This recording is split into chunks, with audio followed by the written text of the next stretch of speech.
What's going on? Welcome back to the channel, and today we're going to take a closer look at that two-player Marvel Countercade, starting with the control panel itself. One thing that was obvious was that there were 4 screws that held this down. We're going to look at what it actually screws into, but they are not bolts that go into metal threads. They were actually these wood-type fasteners that go into plastic. More on that later. And I was worried that maybe that would kind of give us some strength issues over time. That would maybe become loose and be an issue. But as you flip it over, you see that there were actually 2 more fasteners on the side here.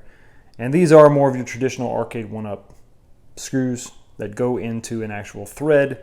But a quick look at the bottom, and you would be forgiven to think that this was a 3/4 scale cabinet because there's a lot of similarities. Now, obviously, the button layout.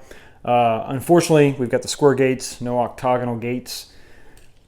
You can see a little piece here that is used to kind of keep it centered in the Countercade.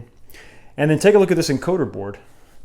I have a encoder board from an X-Men vs. Street Fighter 3/4 scale as comparison. You can see they look very similar. So here's a wire from the X-Men vs. Street Fighter cab. I wanted to see if these sockets were indeed exactly the same. So we're just going to do a quick test. We're going to pull this wire off, see if it fits, and it does.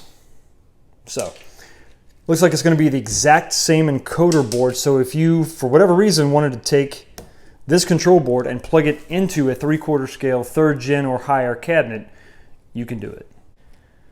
Okay, now let's take a closer look at what you're actually screwing that control panel into. This is the plastic bucket, for lack of a better term, that is actually bolted to the side panels of the arcade. You can see those 4 screws there. Here are the plastic posts that you screw into. Is that going to be an issue over time? I don't know. I don't think so, because you've got the extra support up top here. This does feel pretty stout, pretty rigid. You can see all the plastic gusseting inside there. There's that. You can see obviously the USB port there. Here's your headphone jack on this side here. Here is the wire for the speaker. That does mean that you're going to have a different side panel design. It's actually cut, this side panel is cut lower to accommodate this bucket.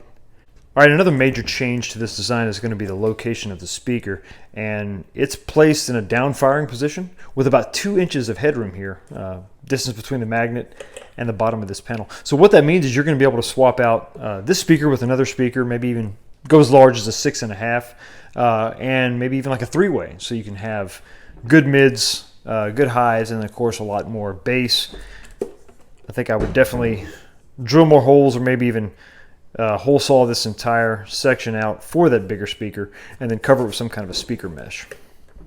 Okay, let's take a look at that PCB, and the question I've gotten is, can I take it out of this Countercade and put it in a 3/4 scale cab? And the answer, unfortunately, is going to be no. At least it's not going to be a drop-in plug-and-play replacement.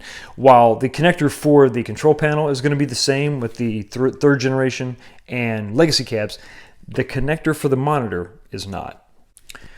You're going to find it's the same connector for the 2nd generation Countercades. This is the one out of my Galaga cabinet. Now, while it does still retain the micro USB port for programming, it does not have that micro SD card slot that we saw on those 3rd generation Super Pac-Man Countercade. The other connectors on this board are going to be the lit marquee. I believe this is the USB, and this would be the headphone jack, or vice versa. And when you're playing, obviously the controls work. When you plug in a USB controller on the side, you can see the icon pops up, and you can immediately take over with your controller. And then while you're playing, unplug it, and the icon comes up, little controller with a slash through it, and you can continue. And once you've got your controller connected, you can actually go to the games menu and swap which player you can use the controller for, player 1 or player 2.